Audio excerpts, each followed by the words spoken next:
मनोज जरांगे यांच्या आंदोलनाला पाठिंबा म्हणून लातूरच्या पळशी या ठिकाणी मोठ्या प्रमाणात रस्ता रोको आंदोलन करण्यात येते। आपण जर भेटलं तर आजपासून पुन्हा एकदा मनोज जरांगे अंतरवाली सराटी येथे उपोषणाला बसले आहेत आणि त्यांच्या समर्थनात लातूर अंबाजोगाई महामार्गावरती मराठा समाजाच्या काही कार्यकर्त्यांनी रास्ता रोको आंदोलन सुरू केले। आपण जर बघितलं तर पुन्हा एकदा मराठा आरक्षणाच्या मागणीसाठी मनोज जरांगे हे आंदोलन करतायत आणि त्यांना पाठिंबा देण्यासाठी आता लातूरमध्ये आंदोलनाला सुरुवात झाल्याचं पाहायला मिळतंय। खरं म्हणजे मागच्या काही वर्षापासून मराठा आरक्षणाच्या मागणीला धरून हे सगळे कार्यकर्ते आणि मनोज जरांगे सातत्यानं आंदोलन करतायत, मागणी करतायत। खरं म्हणजे काय सांगाल, पुन्हा एकदा आंदोलन करतायत? 8 महिने आम्ही या सरकारची वाट बघितली। मुंबईमध्ये जो GR आमच्या हाती दिला गेला ते फक्त एक गाजर होता असं आम्हाला वाटतंय। सरकार काल शिष्टमंडळ घेऊन पाटलांच्या भेटीला आलं तरी सुद्धा काही तोडगा निघाला नाही। आज आमचं दैवत सकाळी 10 वाजल्यापासून उन्हामध्ये बास टाकून या ठिकाणी तळपत आहे आणि आम्ही हे मराठे घरात कश काय बसणार।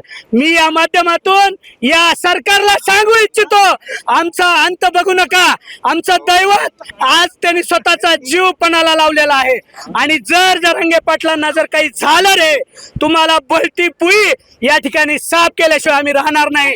आमचं म्हणणं एकच आहे, मुंबई आरक्षणामध्ये, मुंबईच्या दुसऱ्या टप्प्यातील आंदोलनामध्ये ज्या मागण्याचा GR तुम्ही आमच्या हातात दिला होता त्या मागण्या तुम्ही दिल्याप्रमाणे त्या मागण्याची अंमलबजावणी या ठिकाणी लवकरात लवकर करावी। आंदोलनाची काय वेळ येते मराठा समाज? सरकार कायम मराठा समाजाची दिशाभूल करत आहे। सरकारनं GR काढल्याचं सोंग केलेलं आहे, परंतु शासन दरबारी मराठा समाजाला कुणबी प्रमाणपत्राचं मुंबई परत आल्याच्या नंतर अद्यापर्यंत वाटप झालेलं नाही। शासन दरबारातून सांगण्यात आलेलं आहे की कुणबी प्रमाणपत्र वाटप करू नका।